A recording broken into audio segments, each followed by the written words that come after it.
They go down to their local coffee shop and loiter for hours on end, spending around $4 on a muffin and coffee, and they usually go for the $4 muffin and coffee specialty and literally send coffee shops broke in Avalon because they do not leave.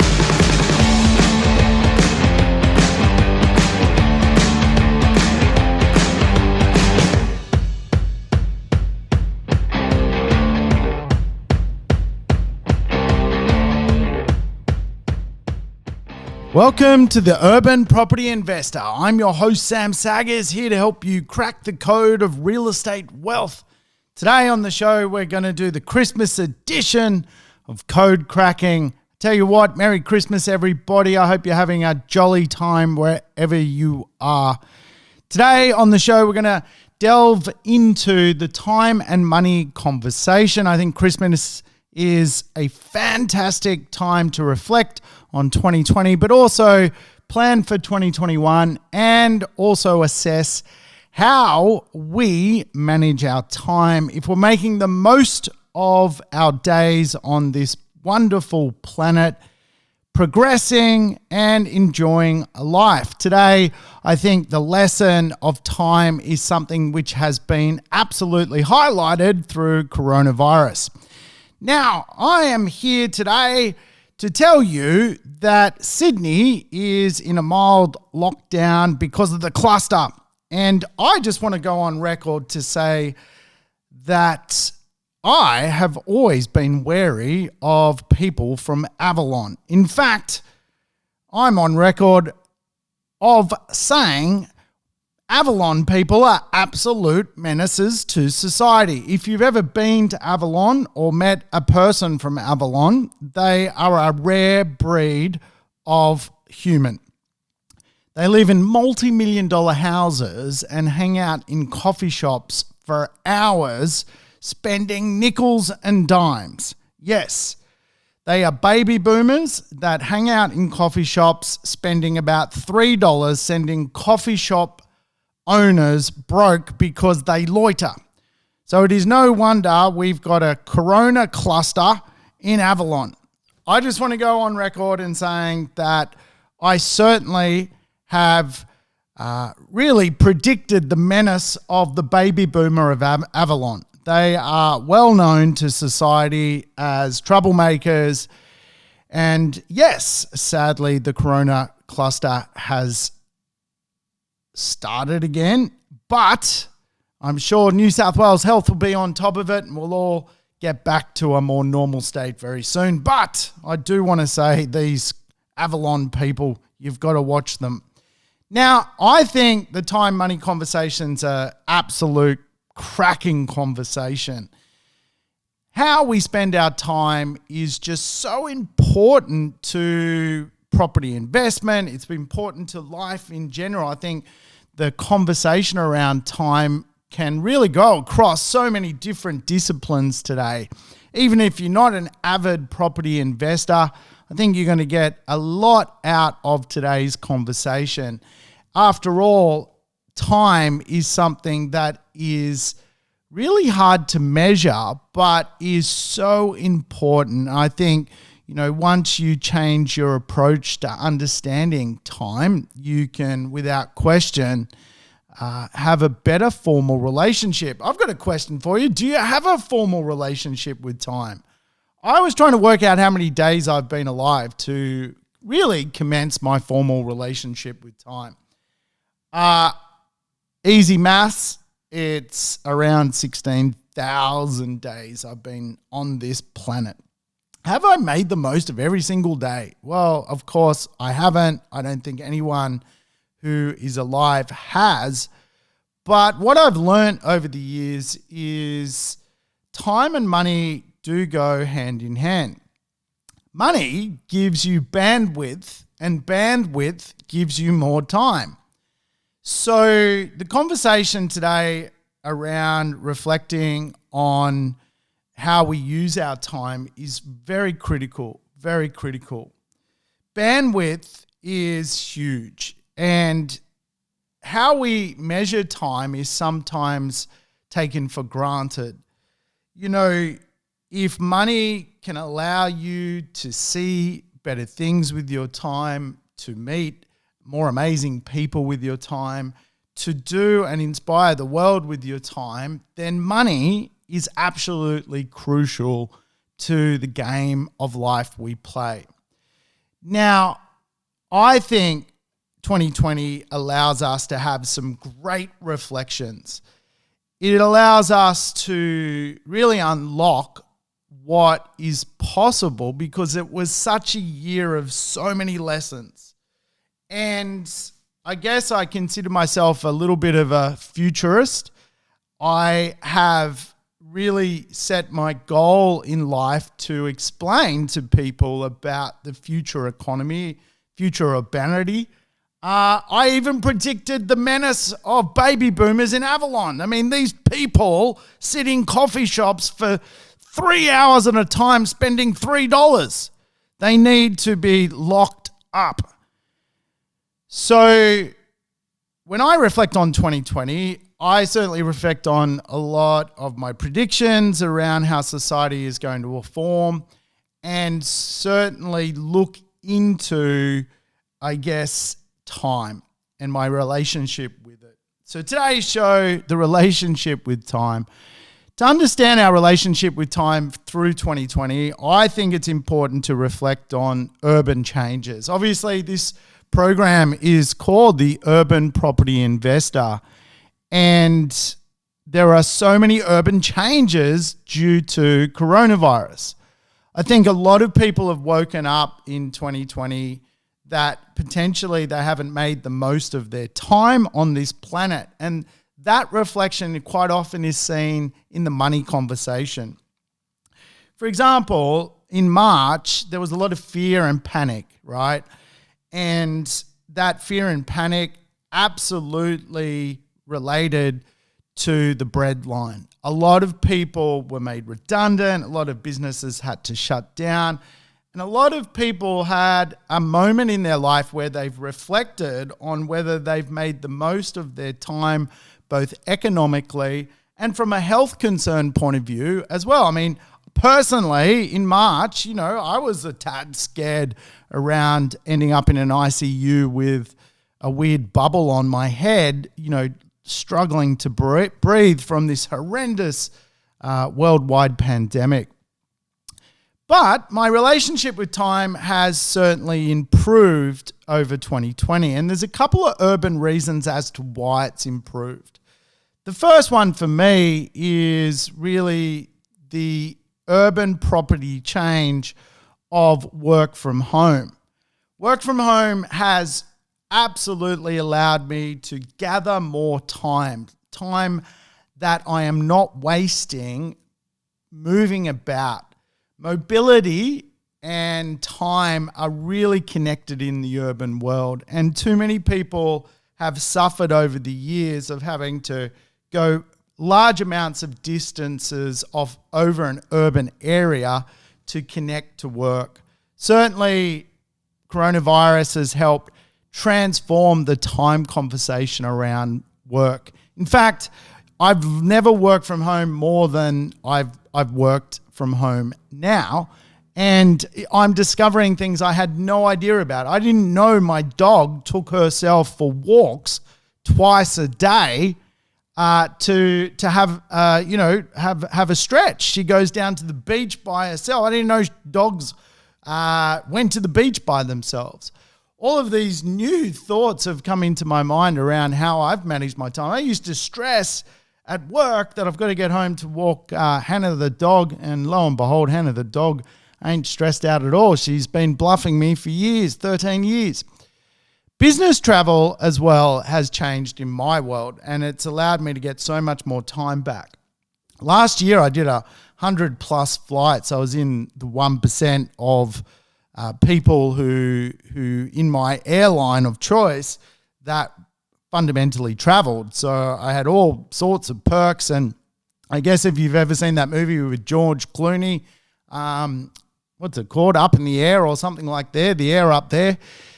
Fundamentally, my life was very similar to that. And what that stole from me was so much time for hobbies, friends, and family. And I'm so grateful to coronavirus to reset my world so I don't have to travel as much. I'll still travel, but certainly most business people now can just Zoom into a meeting, and rather than fly to Brisbane for a day for a 1 hour meeting, it's like, are you crazy? Let's just jump on Zoom and move on with our lives. The time conversation for me also morphed in the urban world around certainly the planet. Earlier in the year, at the start of the year, across the globe, we were seeing some catastrophic environmental elements unfold. And no greater than here in Australia, where we had terrible bushfires and droughts rip through much of the continent. And I guess I took myself away at the beginning of the year to a little island called Aitutaki in the Cook Islands, and I was quite saddened by the environmental impact which was unfolding in front of my eyes. So I decided to write a book about property and the environment, really discuss the urban world and changes which are going to unfold. In my book, which is called The Money Magnets of Property Investing, found on Amazon, by the way, print on demand, can be in your home in less than 2 weeks. Great book, but in the book I talk about the transformation of time, the transformation of the urban world, and really what we're about to go into, which is this paradigm where we need a model for growth. The model for growth that I've been working on for quite some time for real estate is we need to buy real estate in a suburb where we can both live, work, and play. How valuable is that right now? And of course, connect that to a few other fundamental behavioral economic ideas around wellness, knowledge, and mobility. What I've noticed with my model is it's certainly working, because some of the best capital growth which has occurred in 2020, 25% plus capital growth, has been around the idea of suburbs which are really healthy suburbs. And the factors behind those suburbs really do link to my model of live, work, play, knowledge, wellness. And those suburbs have really outperformed most other suburbs. If you look at the top performing suburbs, you'll notice that they really link to my model. Now, the time conversation again is amongst us, because as property investors, we only have so much time on this planet to get our economic world right. And I think, look, truly, I do believe what I've learned in 2020 around time and human beings and investment is most people are undercapitalized. People probably feel like they're overcapitalized, they're overstretched, and that's a product of the system. But fundamentally, we are not overstretched. We are actually undercapitalized. Most people have not invested enough seed to grow their portfolio to end up financially free. And I think really, if anything, 2020 has taught me that non-risk takers are not going to be rewarded. And in fact, risk takers, if anything, who have put more capital into the marketplace are absolutely being rewarded.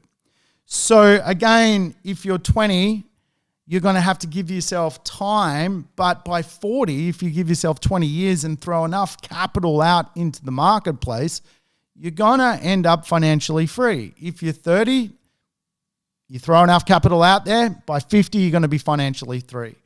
If you're 40, 60, you're going to be financially free. Time in real estate is measured in cycles, and you're going to have to give yourself at least 2 good cycles to get where you need to go to end up financially free in this world from real estate. I think the other time conversation that I've learned in 2020 via the urban world is the upskill game. I think most of us have gone into a mode where let's get very good at something and we're going to be absolutely taken care of. However, what we do know is technology and industries are morphing and changing so quickly. And I really think that most people now need to go to work, but also whilst going to work, have to use their time wisely to re-educate themselves constantly to upskill themselves. Without question, too many people have been made redundant that were in industries that really, if people had perhaps observed the urban world, they should have got out of that industry and into a new one sooner than the day coronavirus hit and those businesses had to maneuver. So the upskill game's big, and I think a lot of people, particularly perhaps in their late 40s or 50s, are actually quite expendable at the moment if they don't go into this upskill paradigm.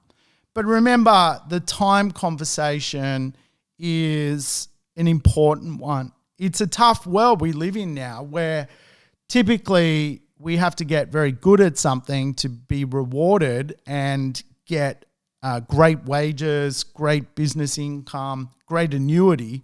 And what we often talk about is time and 10,000 hours. The 10,000 hour rule is pretty simple. You do something for 10,000 hours, you're going to be considered a bit of an expert and you'll be paid accordingly. Now we have to do the 10,000 hours, be considered an expert and be paid accordingly, but also upskill on that journey of doing 10,000 hours to change skills along the way. You know, there's some interesting statistics that people will change job up to 11 times in their lifetime. And what we do know is that is not by choice. That is quite often a fundamental of the new world economy. So what we do know is from time and investment, particularly with real estate, it's slow. So you're going to need to start early if you can. And the sooner you begin, no matter what age you are, you're just going to have to give yourself a good long length of time to end up successful from real estate investments. Warren Buffett was not considered extremely rich until he was 54. But what that tells us is he probably started when he was 25.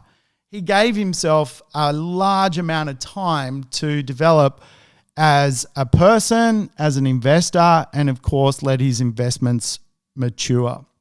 So the urban world is morphing, but also I think we need to have a Christmas conversation around time as well. Time doesn't last forever, and I think we do need to have a bit of a formal relationship with it so that we can absolutely make the most of every single day we are on this planet. You know, a lot of people live in a hostile world and a lot of people live in a friendly world. And I think if you're living in a hostile environment and you're spending your time doing that, you need to absolutely cease doing that immediately. If you're hanging around with the wrong people, in the wrong relationship, connected to the wrong people, you gotta think about, hey, how am I going to use my time wisely? And I think 2020 has taught us time does not last forever. And unless we start to make some really critical decisions around time, technically we are wasting way too much of it. And there's that saying, you are the sum of the 5 closest people around you. And I think that doesn't mean you shouldn't love Nugget and Bullfed.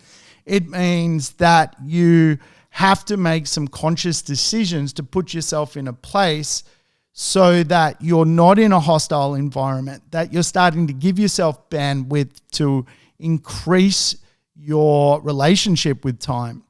Again, rich people have the best views on earth. Rich people, extremely rich people, all live in Monte Carlo, right? And they live there because the bandwidth of their wealth is incredible. And what that allows them to do is almost live like they're on a constant cruise ship, absolutely experiencing the best of life. Bandwidth is so important. And if you're in a hostile environment, you've got to start to think about doing something incredibly different to move on with your life. And Jason just put out an awesome podcast in the Wealth Faculty. Go check it out. He has interviewed a lady around the greatest regrets people have in their life. And there's so many value bombs in that podcast, I can assure you. You should probably turn this one off and go and listen to that one. It's incredible. It really does explain that people get to the end of their life and they look back on their life and they wish they had more courage. They wish they had more time so that they could make the most of their days in this world. And I guess we learn from our mistakes too late. And why I want to talk about this over Christmas is it's such an important time to just stop and reflect and move on, right? And move on. So let's have a more philosophical time conversation. I want to give you some tips. These are my tips. They resonate with me, and I hope they resonate with you. Firstly, other than people from Avalon, don't hold any grudges, right? Do not hold any grudges. I think we've all gone through life where quite often we, because of lack of proximity, fall apart from our friendships. Now's the time to be the better person, be the better man, be the better woman. Pick up the phone and speak to someone you haven't spoken to in a very long time.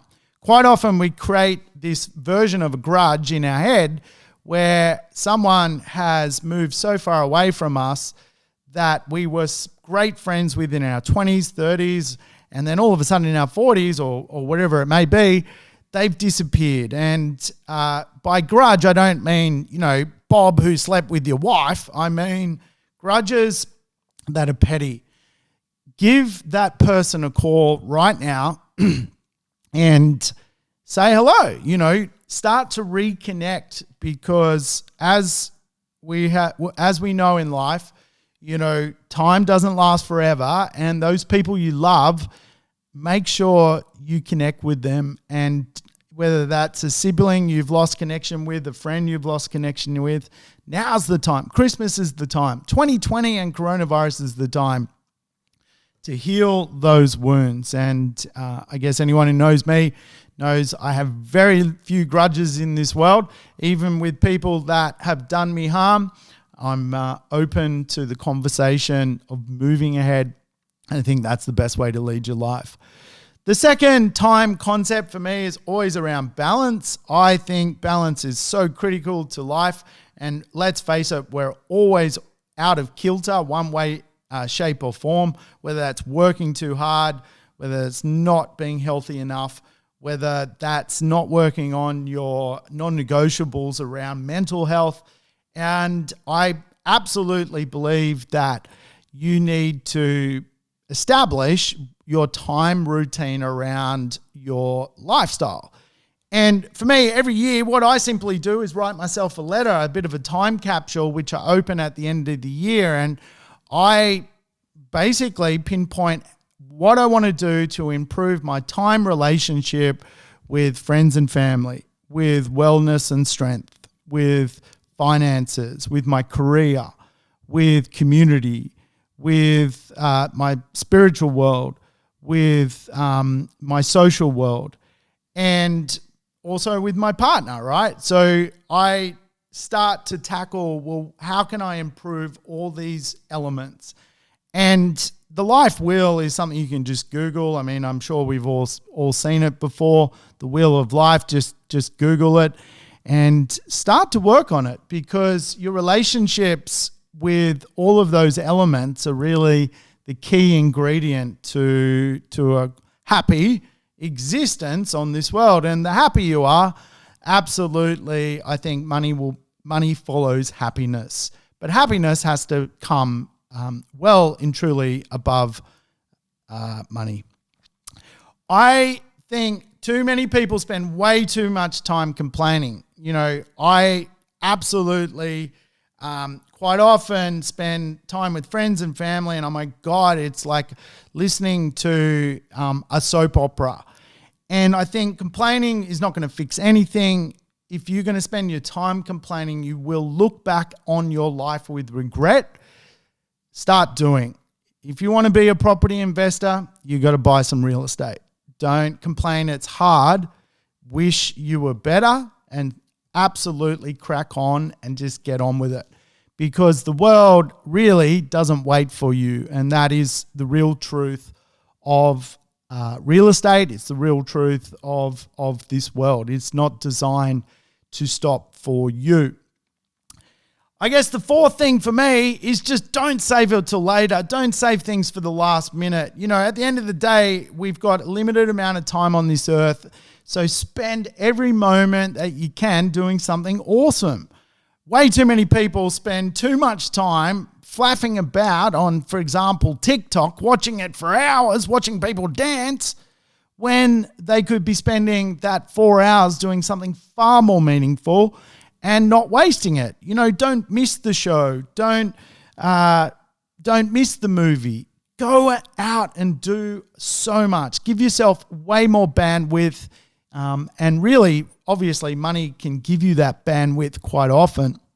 But, you know, I think we've all come to the conclusion that it would probably be better to spend 4 hours having a laugh with friends than 4 hours on TikTok or Facebook, absolutely not making the most of your time. Don't save it for later. Hey, a tip with this podcast, play me in 2-speed or 1.5 speed. I think I sound better in 1.5 speed. You can knock this podcast, which is probably about a 40-minute podcast, over in 20. Give yourself your time back. Don't save it for later. And I think when we analyze giving yourself time back, you've got to think about also your family and friends and connections and just how many times you have left to experience a moment with them. You know, I've worked out I've been alive around 16,000 days, right? But my parents are getting very old now and their days are no doubt numbered because of the concept of longevity.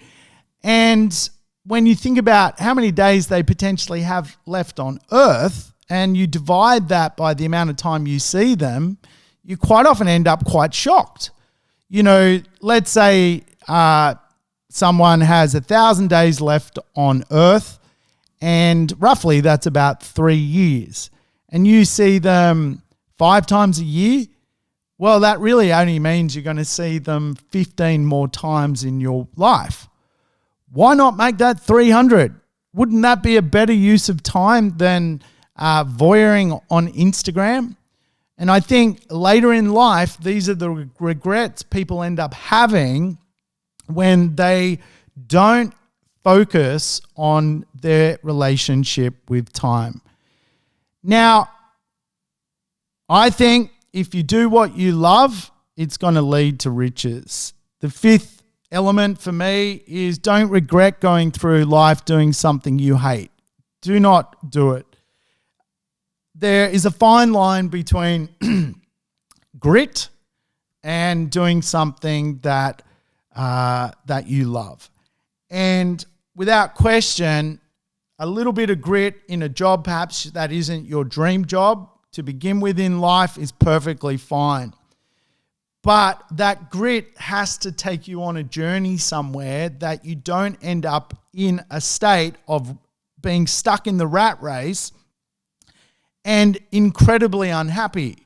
As long as you do something that leads to a better and bigger purpose, you're absolutely on the right track. That could be doing something that you hate but pays well, which allows you to, for example, invest, which allows you to get more bandwidth to live in a better suburb, to have more lifestyle. You got to learn, I guess, from, you know, your regrets. And really, I'm trying to highlight, you know, life is about taking a bit of a risk, being willing to lose to move forward. And, you know, you don't want to get to the end of your life without learning from your mistakes. And again, I think 2020 just highlights so many mistakes in urbanity, in society, the challenges ahead, and really is pointing us in the direction to be better humans overall and use time to be far more successful than ever before. Hey, I'm one that I think humans and the best use of time is to be spontaneous. I can't say that word, spontaneous. There's a few words I can't say in this world. One of them's punkum. I cannot say punkum. It never comes out right. Spontaneity is so important. And I guess, the rat race often kills spontaneity. And what I'm here to tell you is spontaneity is one of the key ingredients to life. Bandwidth and money allows for spontaneity. I mean, I've got incredible friends who are absolutely gazillionaires, and the spontaneity in their world is beyond belief. Like, they can wake up and notice there's a game of basketball in America that they want to go and see, and literally jump on a plane that morning to go and see the Lakers versus the Knicks at Madison Square Garden. Spontaneity. So real estate investment absolutely leads to spontaneity, and I think it's one of the most incredible gifts on this planet. If you've got bandwidth, you've got spontaneity. You can literally go to any restaurant any night of the week and just have an awesome time. Remember, life is about memories and it's about moments. So make your moments count and, use 2021 very wisely. I know money can't buy you happiness, but it absolutely will buy you bandwidth. And that bandwidth does help people discover their niche. And when you find something meaningful, it is always going to be worth doing. And your time on this planet is going to be so well served. I guess for me, I love doing this podcast, for example. I mean, I remember at the start of the year, I said, I want to make a Guinness Book of Records this year. I want to break a record for talking about real estate. Anyone who's been on a property tour with me and spent a day out in the field probably would know I can speak on real estate for a good 12 hours before my voice breaks. And I wanted to break a bit of a record. I was trying to work out the longest conversation on real estate and how long that might go for. And I was thinking it was going to be about 6 days. So I was going to do a 6-day property tour. I had it in my head. And of course, coronavirus came along and put an end to the idea of a few people on a bus driving around listening about real estate. So here I am doing my podcast, and this podcast certainly gives me a lot of purpose because I really am on this earth to teach people about urbanity, well-being, and free people financially to live the life they want. So I'm absolutely in heaven right now that I found a great little tool to share my purpose in this world. I think when it comes to time, there is some deep conversations around how we use it. And I always say, do hard things in the beginning to live an easy life. Do easy things in the beginning to live a hard life. And if you think about that little context, it is so true. The older I get and my peers, as they grow, I do notice the difference. Those people that did hard things around setting up wealth, setting up themselves early in life, are starting to have a far more easier life as they get older. And the real challenge is you're a long time old. And because you're a long time old, your bandwidth needs to be big the older you get to live an awesome life. And those people that really did easy things in their early years where they were gallivanting around and never knuckling down are really starting to struggle. And I've noticed particularly as people get sort of over 45, if they've done things, I guess, easy to begin with and not laid the foundation, they're really starting to struggle with time and their life. They're starting to go into this spiral where life is not enjoyable. They're just ticking over the days to fundamentally grow old. And that does not sound pleasurable to me. So skip the loopholes, do it tough, make the most of it, invest hard. Things are going to go wrong, and expect the unexpected. That's life. And you've just got to keep using your wits to get where you need to go. Hey, everybody, I want to wish you a Merry Christmas. I am so pumped that Christmas is here. I think we all could do with a dose of Christmas cheer. So wherever you are, lots of love to you. Thanks for listening to my show. My show wouldn't be what it is without you. You are my Christmas gift. If you feel like leaving me a Christmas review, please do. Hey, Sam Saggers signing off. Thanks for your time. Thanks for tuning in to the Urban Property Investor. To never miss an episode, make sure you subscribe to the podcast on your favorite app or on YouTube. And I would love it if you could give the show a rating and share it with your friends and family. In between episodes, you can always keep in touch with me by connecting on social media over Facebook, Instagram, or LinkedIn. Until we meet again on the next episode of the Urban Property Investor, take care and bye for now.